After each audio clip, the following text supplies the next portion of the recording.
नमस्कार, भारत लाइव देख रहे हैं आप। ये सवाल उसी दिन से चल रहा है जिस दिन नीतीश तेजस्वी एक मंच पर खड़े थे और नरेंद्र मोदी के एक ऐसे सिफारिश लेकर ये लोग पहुंचे थे जिस सिफारिश को नरेंद्र मोदी शायद वर्तमान परिस्थितियों में न माने, लेकिन भाजपा पर जबरदस्त दबाव है। पिछली खबर में मैंने आपको बताया था कि भाजपा पर इतना दबाव है कि भाजपा बिहार में क्रम्बल कर गई है और बिहार भाजपा के कई नेता अब तेजस्वी और नीतीश के साथ इत्तेफाक रखने लगे हैं। ऐसी स्थिति में बिहार भाजपा में दो गुट तो साफ दिख रहा है। लेकिन ये सब कुछ शुरू कहाँ से हुआ? मंडल आयोग की सिफारिशें, ओबीसी का चैप्टर जोड़ना सेंसस में, ये सब कुछ कहीं ना कहीं प्री प्लान था। तेजस्वी यादव को हर तरीके से नीतीश कुमार और भाजपा के सामने प्रस्तुत किया गया मजबूत करके, लेकिन इस चुनाव में लालू यादव का छोटा बेटा टॉप भी कर जाता है, फिर भी क्लास में उसको मॉनिटर नहीं बनाया जाता है। इससे उन्हें इस बात का एहसास हो जाता है कि कमी कहीं ना कहीं रह गई और फिर लालू यादव एक ऐसा मसौदा तैयार करते हैं जिसके आधार पर उन्होंने अपनी राजनीति को मजबूत किया था। मंडल आयोग, मंडल कमीशन, मंडल सिफारिशें, इनको लागू कराने को लेकर लालू यादव, मुलायम सिंह, शरद यादव, इन सब का एक बड़ा राजनीतिक इतिहास रहा है और उस इतिहास से ही पैदा हुए हैं ये सारे नेता।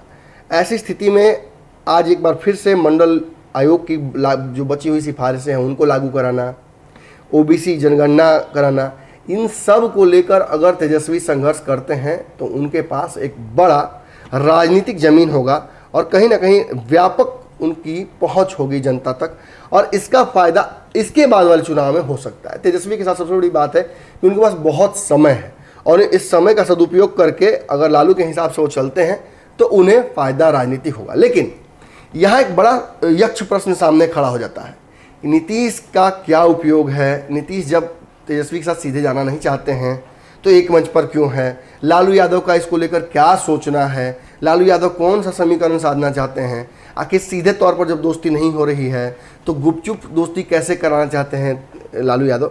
देखिए, लालू यादव बहुत मजे हुए राजनीतिज्ञ हैं, वो जानते हैं अच्छे से कि किसको कैसे तोड़ा जा सकता है। नीतीश कुमार को 2015 में जब वो गठबंधन के लिए मजबूर कर देते हैं तो आपको समझना पड़ेगा कि ये सब कुछ लालू यादव का माइंड गेम है और बिहार के पॉलिटिकल सिनेरियो को की सबसे माने पैनी पकड़ इसमें काम आती है। ऐसी स्थिति में लालू यादव की कल तबीयत खराब हुई थी। पर्सनल जो उनके पारिवारिक विवाद चल रहा है 2 बच्चों के बीच में, उसको भी कहीं ना कहीं उसका कारण बताया जाता है। जब वो चेकअप कराकर अपने स्वास्थ्य को संभाल कर कहीं ना कहीं एम्स से वापस आते हैं घर, तो पत्रकारों से उनकी मुलाकात होती है। बहुत सारे सवाल उनसे पूछे जाते हैं। इस दौरान लालू यादव खुलकर सामने आते हैं और नीतीश तेजस्वी के एक होने को लेकर भी उनसे सवाल पूछे गए। उन्होंने इन सवालों का जवाब जो दिया है वो बहुत महत्वपूर्ण है, वो समझना पड़ेगा। उसको समझने के बाद ही आपको समझ में आएगा कि आगे क्या होने वाला है। लालू यादव ने जो कहा वो अक्षरशः मैं पहले पढ़ देता हूँ आपको। लालू प्रसाद यादव ने कहा कि जातिगत जनगणना को लेकर उन्होंने सबसे पहले लड़ाई शुरू की थी। उन्होंने कहा कि जब सांसद था तो दूसरे साथियों के साथ सरकार से इस मसले पर मांग की थी। तत्कालीन केंद्रीय मंत्री अरुण जेटली ने लिखित में इस बात का भरोसा दिया था कि जातीय जनगणना कराई जाएगी। लालू यादव ने कहा कि जब अरुण जेटली की तरफ से लिखित में इस बात का भरोसा मिला था तो उन्हें उम्मीद जगी थी कि केंद्र सरकार जातीय जनगणना जरूर कराएगी। लालू यादव ने कहा कि उन्हें अभी भी उम्मीद है कि केंद्र सरकार जातिगत जनगणना कराने का विचार करेगी। लालू ने बताया कि जातिगत जनगणना कराने से जनसंख्या और अर्थव्यवस्था की वास्तविकता को समझने में आसानी होगी सरकार को। उसके बाद फिर जो पॉलिसीज़ हैं वो बनाई जा सकती हैं।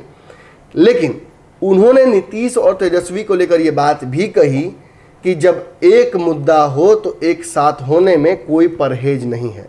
जब बात समाज की हो तो एक साथ होना चाहिए, इससे समाज में मैसेज बढ़िया जाता है। यानी आप समझ रहे होंगे अब मैं कहना क्या चाह रहा हूँ।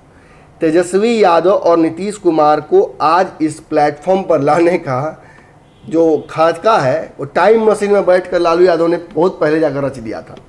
अगर आज नीतीश कुमार को तेजस्वी से परहेज है तो तेजस्वी से तो परहेज हो सकता है, लेकिन उस वोट बैंक से वो परहेज नहीं कर सकते हैं जिसका हिस्सा उनका खुद का समीकरण लॉकस का है।